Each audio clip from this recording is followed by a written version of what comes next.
Salut. Si vous m'entendez, une chose est sûre que vous êtes un vivant. Et tant qu'un vivant comme moi, j'aimerais vous parler d'un sujet que j'estime très important. Prêtez-moi votre attention, s'il vous plaît. Ce ne sera pas long. D'abord, j'aimerais que vous soyez très intelligents dans la vie, car les intelligents surveillent les opportunités et ne les laissent pas passer inaperçus. Ainsi donc, nous savons tous que le seul but de la vie, c'est de nous ramener à la mort, c'est-à-dire aujourd'hui un vivant et demain un mort. Il y a un livre, un des plus anciens. On raconte qu'il y avait un homme nommé Jésus qui était fils de Dieu, ce dernier qui a tout créé. On dit qu'il était venu sur la terre afin de donner sa vie en sacrifice pour le pardon des péchés de l'humanité, car l'homme s'est détourné de la voie de Dieu le Créateur. Et vous avez sûrement déjà entendu parler de ces choses. Oh oui, c'est peut-être une fable, une épopée ou encore un mythe. L'essentiel de cette histoire, il y a une promesse de vie bienheureuse après la mort. Et pour bénéficier de cette promesse, vous devez seulement croire en cette histoire. Voilà. Premièrement, vous êtes peut-être quelqu'un de moral, vous faites ce qui est bien et vous n'agissez pas en insensé. Deuxièmement, vous respectez certaines lois imposées par les autorités. Et troisièmement, vous croyez à certaines histoires, par exemple, les temps d'avant, les époques et aux patriarches. C'est très bien. Je me demande pourquoi refuseriez-vous de croire en cette histoire, accompagnée d'une promesse. Je sais que vous avez le droit de croire ce que vous voulez, mais je vous propose de faire ce choix qui est strictement intelligent.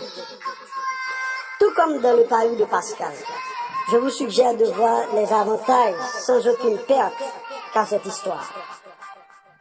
Si vous croyez que Jésus-Christ avait vraiment fait ce sacrifice pour le pardon de vos péchés, et que pour cela votre vie lui appartient, parce qu'il a pris la mort à votre place, vous qui devriez être mort au premier péché commis, car le salaire du péché est la mort.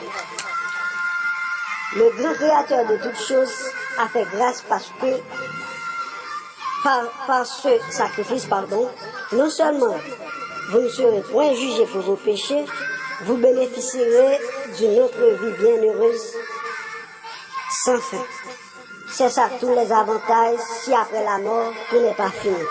Votre croyance ne sera pas vraie et elle sera récompensée. Par contre, si vous ne croyez pas que l'histoire est vraie, vous subirez les conséquences, les châtiments et le jugement par imbécilité. Vous trouverez plus de détails en cliquant sur le pari de Pascal sur Google. Et pour finir, s'il n'y a aucune autre vie après la mort, la seule fête qu'il y aura, c'est que vous aviez cru en vrai. Là encore, ce n'est pas vraiment une perte. Car à cause de votre croyance, vous avez mené une vie pieuse. Donc, mieux vaut croire que de ne pas croire.